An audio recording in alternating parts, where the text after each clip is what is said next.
Il n'y a pas longtemps, j'ai fait une vidéo concernant cette nouvelle religion qu'on pourrait appeler la science. Et je voulais me remettre une couche par rapport à ça. Est-ce que les scientifiques, dans leur quête de la vérité, ne seraient pas en recherche, en quête du divin? Est-ce que, par hasard, la vérité qu'ils recherchent, la vérité auquel ils se soumettent, ça ne serait pas Dieu?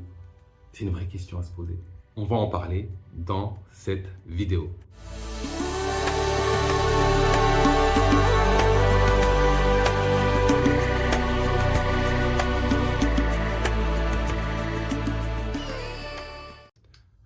Bonjour et bienvenue dans Enquête spirituelle, la première chaîne qui traite en profondeur des réalités spirituelles. Je m'appelle Bakary Niakaté et ici je te parle de connaissance de soi et du divin, car c'est en s'éveillant sur ces questions que nous, l'humanité, allons bâtir un monde meilleur, nous rapprocher du divin et réussir notre passage sur Terre. Donc si toi aussi tu veux grandir intérieurement, si tu veux t'éveiller spirituellement, je vais t'inviter à faire deux choses.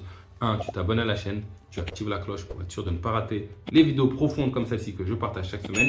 Et deux, tu vas dans la barre de description, alors pas tout de suite, après la vidéo, et tu passes ce test que j'ai prévu pour toi. C'est un quiz gratuit qui va te permettre de découvrir ton niveau de conscience. Il y a 7 niveaux de conscience. Tu vas pouvoir comprendre ton niveau et puis tu vas recevoir également un guide qui retrace le chemin de l'expansion de la conscience et les différents niveaux de conscience. Alors, fais ce premier pas vers l'éveil. Rentrons à présent dans le vif du sujet. Les scientifiques ne sont-ils pas en quête du divin? Moi, dans cette vidéo, j'aimerais qu'on compare Dieu et la vérité. Déjà, on va répondre à la question, est-ce que la vérité existe? Parce que certains diront, mais non, la vérité n'existe pas, elle est subjective, etc., etc., etc. Kyonemi, hypothèse 0. En ce moment, vous êtes là, chez vous, vous êtes dans un espace. Est-ce que ce moment est vrai? Oui ou non? Si ce moment est vrai, la vérité existe. Tu existes, toi. Est-ce que c'est vrai que tu existes? Oui. Hier, il a plu dans ma ville. Est-ce que c'est vrai qu'il a plu? Oui. Donc, la vérité existe. Alors, on ne connaît pas tout de la vérité. Ça, ce serait un manque d'humilité que de ne pas le reconnaître. Mais la vérité existe. Et donc, quelque part, on chemine vers cette vérité. Après, certains te diront que la vérité, c'est quelque chose de subjectif. Parce que moi, j'ai ma vérité, et le voisin, il a sa vérité, etc., etc. Alors, effectivement, ça, c'est vrai. Il y a une forme de subjectivité dans nos expériences. Mais la vérité, c'est qu'il y a une forme de subjectivité dans nos expériences. Est-ce qu'il existe une vérité immuable? Je pense que oui. C'est-à-dire qu'il y a une vérité qui englobe le fait que nous ayons tous nos vérités subjectives. En réalité, autrement dit, le monde, mon monde extérieur, mon expérience que je vis est le reflet de ma réalité intérieure et le reflet de mon état de conscience. La réalité de mon voisin, c'est pareil. C'est-à-dire qu'il y a une vérité immuable qui est que le monde extérieur est le reflet de mon être intérieur. Et comme on se ressemble dans notre état intérieur, ben forcément, il y a des points en commun entre ma réalité et ta réalité. C'est pour ça qu'on est dans le même monde. C'est pour ça qu'on observe la même expérience. Et donc, il existe une réalité immuable qui réunit tous ces faits-là, le fait qu'on ait des expériences subjectives différentes. Je crois qu'il existe une réalité immuable. C'est-à-dire que si demain il pleut, ou si hier il a plu, c'est vrai, c'est immuable en tout temps. Donc, s'il existe une réalité immuable, cette réalité, cette vérité, elle est une. Et donc, si on compare cette vérité avec Dieu, d'ailleurs, Dieu se présente comme étant être la vérité dans certaines religions. Donc, dans le christianisme, il se présente comme étant je suis la vérité, la vie. Et donc, il existe une vérité unique, immuable. Il existe un Dieu unique, immuable. Ça se ressemble quand même pas mal. Ensuite, omniscient. Est-ce qu'on peut considérer que la vérité est omnisciente? J'ai envie de dire oui, moi, quelque part. Je ne sais pas comment je pourrais dégommer ce truc-là. Si la vérité, elle est immuable, elle est omnisciente. Alors, est-ce qu'elle a conscience d'elle-même, la vérité? Je ne sais pas si elle a conscience d'elle-même. J'ai envie de dire que oui, mais peut-être que non. On ne peut pas le prouver ni dans l'un ni dans l'autre. Est-ce que la vérité est omniprésente? J'ai bien l'impression que oui. La vérité est omniprésente. Alors, je me fais peut-être des illusions sur l'expérience que je vois tout le temps. Mais le vrai est omniprésent. Ce qu'on expérimente est vrai et c'est omniprésent. Le truc, c'est si je prends un canard pour un lion, c'est mon illusion. Mais la vérité, elle est omniprésente. Et la vérité, c'est que je me fais des illusions sur ma réalité, sur mon expérience. Et donc, même ça, c'est vrai. La vérité est omniprésente. La vérité est une. La vérité est toute puissante. Est-ce que la vérité est toute puissante? Est-ce que la vérité est omnipotente? Est-ce qu'avec la vérité, je peux tout faire? Quand je regarde notre simple expérience, plus je connais la vérité sur les lois de la vie, plus je comprends les lois de la vie, plus je me rends compte que j'ai un pouvoir sur la vie. D'ailleurs, les premiers alchimistes, c'était des grands spirituels qui ont goûté des vérités spirituelles et qui ont pu créer des choses chimiques pour créer la matière, etc.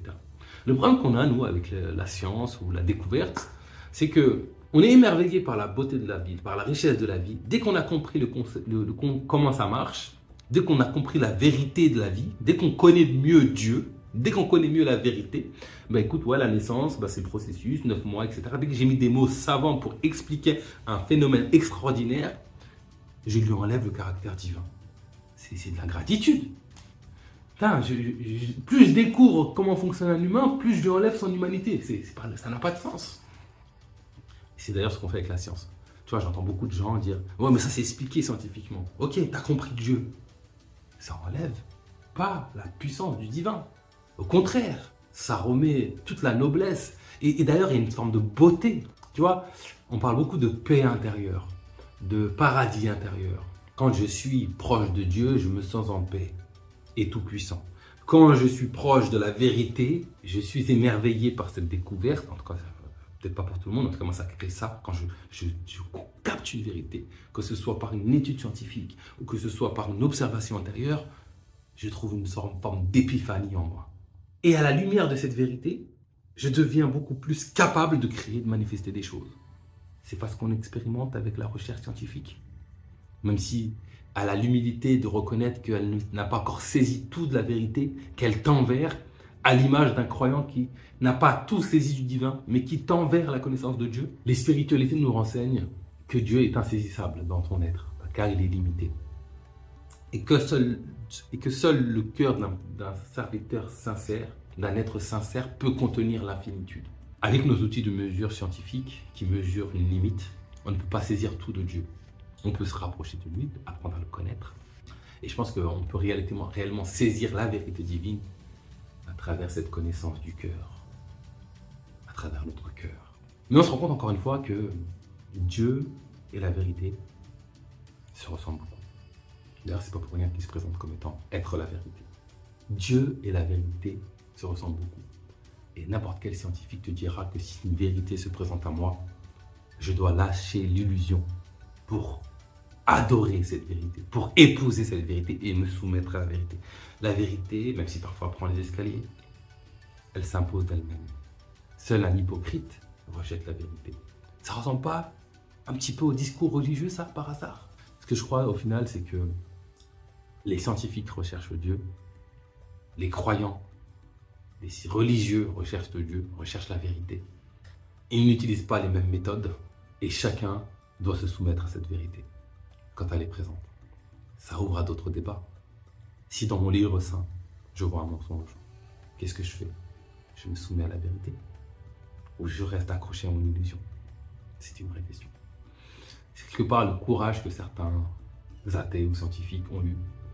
C'est de lâcher l'illusion des fausses croyances jusqu'à preuve du contraire qu'on peut avoir dans certaines religions pour se soumettre à la vérité, à la véritable vérité. Car on peut dire tout ce qu'on veut, on peut reconnaître que dans les livres saints, il y a peut-être des choses qui ne sont pas justes ou pas vraies. On doit aussi reconnaître que dans les livres saints, il y a des choses qui sont extrêmement justes et extrêmement vraies. Ça, c'est important de le reconnaître. On se soumet à la vérité, d'où qu'elle vienne. Peu importe de la porte d'où elle vient, parce que la vérité, c'est ça qui est Dieu. Le mensonge, c'est l'illusion auquel je m'accroche souvent. Des fois non, mais des fois oui. Et je dois savoir lâcher cette illusion pour me soumettre à la vérité. Car Dieu est la vérité. Donc voilà, c'est tout pour aujourd'hui. Comme d'habitude, si cette vidéo t'a plu, pouce bleu, partage un maximum à toutes les consciences qui ont besoin d'entendre ce message. Et Dieu sait à quel point tant de consciences ont besoin d'entendre ce message. Fais ta part comme le colibri. Et sur ce, je te donne rendez-vous très prochainement pour du nouveau contenu autour de l'éveil spirituel.